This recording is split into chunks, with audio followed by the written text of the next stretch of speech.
இதுக்காக பேச்சுவார்த்தை வரைக்கும் போயிருக்கான். அதிமுக சைட்ல இருந்து என்ன சொல்லியிருக்காங்க, நாங்க கூட்டணிக்கு வரத்துக்கு ரெடியா தான் இருக்கோம். விஜய் ஒத்துக்க மாட்டாரு. விஜய் ஏன் ஒத்துக்க மாட்டாருன்னா, மக்கள்லாம் தப்பா நினைச்சிருவாங்க.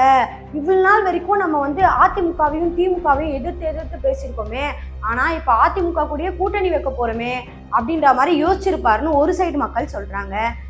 ஏன் இவங்க கூட்டணி வைக்க கூடாது? திமுகவை மேடைக்கு மேடை ஏறி விமர்சிச்சுட்டு திமுக கூட கூட்டணி வச்சிருந்த கட்சிகளோடலாம் கூட்டணி வைக்கிறாங்க.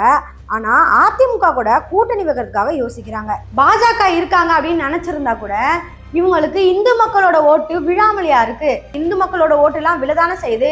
இந்து மக்களுக்காக பாடுபடுற பாஜக மட்டும் இவங்களுக்கு வேண்டாமா? அதிமுக கூட கூட்டணி வச்சிருந்தா மொத்தமாவே தவிர்த்துருவாங்களா அப்படின்ற மாதிரி கேள்வி வரதான் செய்யுது. இது என்னோட கேள்வி இல்ல, நான் நிறைய மக்கள் கிட்ட பேசிட்டு இருக்கேன். அவங்கெல்லாம் என்கிட்ட கேட்கிற கேள்வியை தான் நான் உங்ககிட்ட வைக்கிறேன். ஏன் விஜய் அதிமுக கூட கூட்டணி வைக்க மாட்டாரு அப்படின்ற மாதிரி தாவேகாவை சேர்ந்தவங்களோ இல்ல தலைவர் விஜயோ இல்ல அவங்க கூட இருக்கிறவங்களோ கண்டிப்பா பதில் சொல்லுங்க.